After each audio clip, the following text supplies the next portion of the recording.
La reducción perceptiva limitó el rango de experiencia del linaje humano.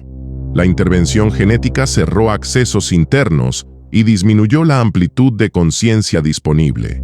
Sin embargo, limitar no garantiza estabilidad. Un sistema reducido puede, en algún momento, intentar expandirse nuevamente. Por eso era necesario algo más profundo, algo que no actuara solo sobre la biología, sino sobre el campo emocional del colectivo. Ese elemento fue el miedo. No como emoción puntual ante un peligro real, sino como estado base sostenido en el tiempo. Un trasfondo vibratorio constante que condiciona decisiones, reacciones y prioridades sin que el individuo sea plenamente consciente de ello. Del instinto natural al estado permanente.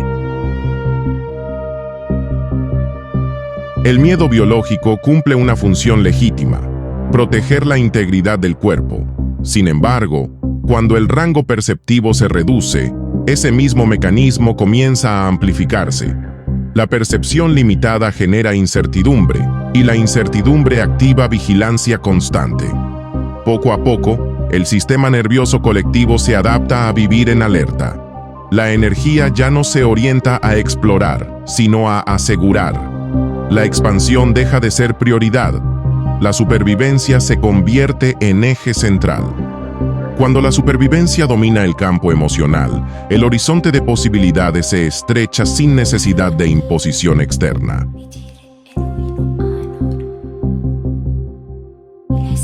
La polarización como estructura emocional. El miedo sostenido necesita una arquitectura mental que lo justifique. Esa arquitectura es la polaridad. La realidad empieza a organizarse en extremos opuestos que parecen incompatibles: seguridad o peligro, pertenencia o exclusión, salvación o condena. En ese esquema, el ser humano busca posicionarse en el lado que percibe como seguro. Sin embargo, al identificarse con un polo, inevitablemente entra en conflicto con el otro. La neutralidad desaparece, y con ella la capacidad de observación desapegada. Sin neutralidad no hay discernimiento, y sin discernimiento, la reacción sustituye a la conciencia.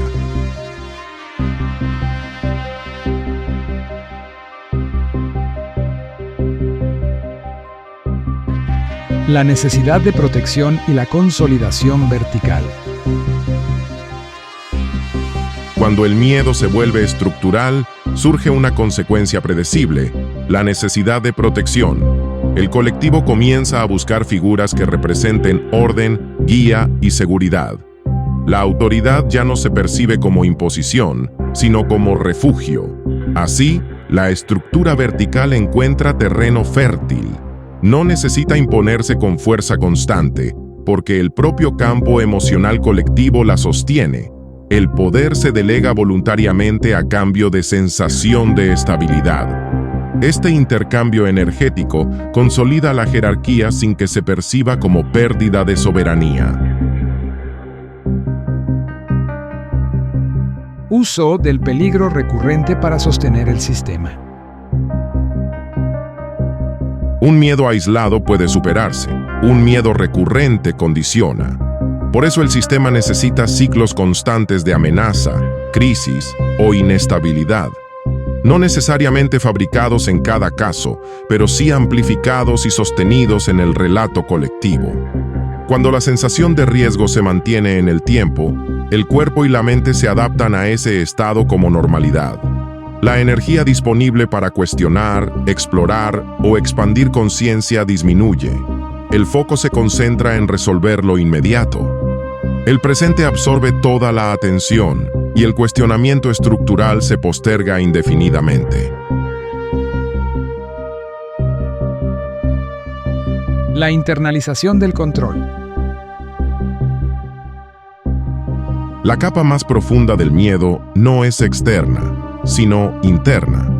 Cuando el temor se asocia a principios trascendentes, a culpa, castigo o juicio, el control deja de depender de vigilancia externa.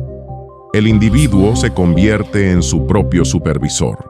El miedo ya no necesita amenaza visible, basta la posibilidad simbólica de pérdida, error o exclusión. De esta manera, la regulación se interioriza. El automatismo sustituye al análisis consciente. El sistema se vuelve autosostenido.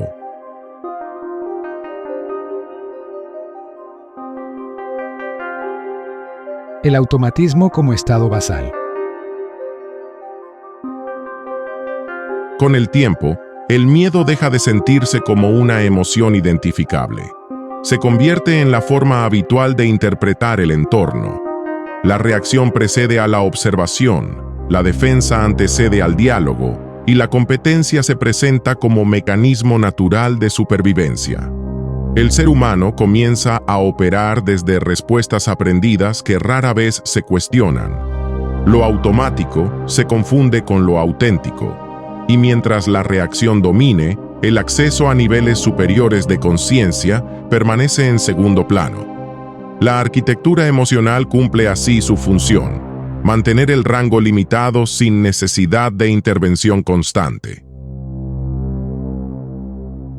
Conclusión del cuarto episodio: el campo vibratorio que sostiene la estructura. La intervención genética redujo la capacidad. La narrativa histórica moldeó la identidad.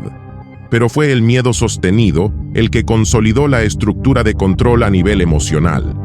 No como castigo, sino como frecuencia dominante.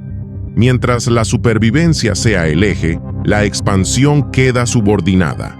Sin embargo, aquello que fue instalado como programa puede ser observado. Y cuando algo se observa desde conciencia, comienza a perder su carácter automático. En el siguiente capítulo veremos cómo la reescritura del relato humano consolidó este campo emocional, otorgándole legitimidad histórica y simbólica. Porque el miedo necesita justificación, y esa justificación fue cuidadosamente construida.